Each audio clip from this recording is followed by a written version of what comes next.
Welcome to the third video in our series for the IFT Coaching App. Thanks again for taking the time to watch. So far we've had our welcome video and we've had our overview of your homepage, covering the profile settings, getting in touch with me with the chat function and checking for any notifications.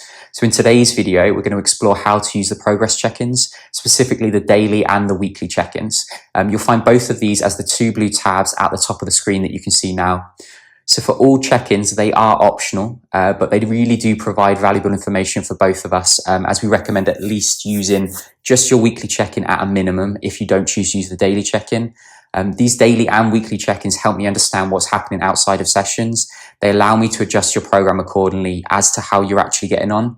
So let's start with obviously the daily check-in, which is the blue tab just on the left-hand side. So if we click Finish Daily Check-in to start, here I've inputted some numbers just as examples to get us started. However, if you're using any tracking device like an Apple Watch, a Garmin or a Fitbit, any data viewable within Apple or Android Health will automatically populate with daily check-ins. So this could include things like your body weight, your HRV, your step count, exercise minutes, and so on.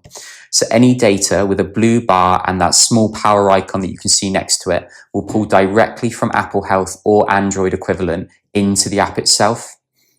There's two sections within the daily check-ins. What we can loosely define as our objective measures and then the subjective measures. So the objective measures are those things that are automatically pulled from your tracking device if you're using one.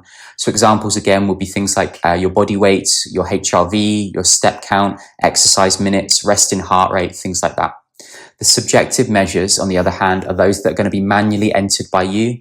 As you can see, these will include things like measures using a rating scale for 1 to 10 for things like your fatigue, your stress, your hunger, your sleep, your recovery, your energy and digestion. As a really simple example, for instance, a higher fatigue score would indicate more fatigue, so you'd score that a 10, while a lower score would naturally indicate less. Ideally, we would ask clients to fill in subjective data in the morning based on how you feel at that point in time. Objective data would then be completed at the end of the day to capture kind of your full day's activity. Otherwise, your step count is going to look really low. Your activity level is going to look really low. So once all the data is entered, you can either submit it then, you can set it as a reminder for later, or you can save it to complete later in the day. This allows Apple Health and your Android device just to update and to sync any new data as you go about your daily activity. As we move back out, to the right of the daily check-in is your weekly check-in tab. So this is a more reflective check-in overall, and just used as a way to assess the entire training week. So in the weekly check-in, questions are more along the lines of, were you successful with your training adherence for the week? Should you change your nutritional strategy based on obviously your previous week? And how do you feel overall?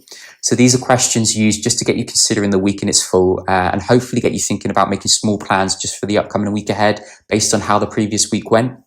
You can also obviously track progress photos if this is something that you'd like to do and find useful. The only considerations that we do ask is for ensuring consistency within things like the clothing as much as possible, the distance from the camera, the overall lighting within the room that you're using, ideally obviously within the same room, similar time of day and the same background. The weekly check-in can pull data as well, like your average daily body weight over the week. And we also have a full review for the subjective measures like sleep quality, stress, fatigue, and hunger for you to rate. Remember, this is for the week overall. Both the daily and the weekly check-ins can be personalized to your needs. So whether you want a really simple check-in or a detailed check-in like the one you can see here, we can set it up for you based on your individual needs. So if you are using any tracking device, data will obviously automatically populate across, making it much easier for you to keep on track. The goal is to get regular feedback from you about how you're progressing outside of training sessions. This really does help us to address what happens during that other 23 hours of your day. It enhances the efficiency and the effectiveness of your training program. So if you're interested in obviously setting up your personalized check-ins, do feel free to contact me either directly through the app's chat function or via email alex@ifittraining.co.uk.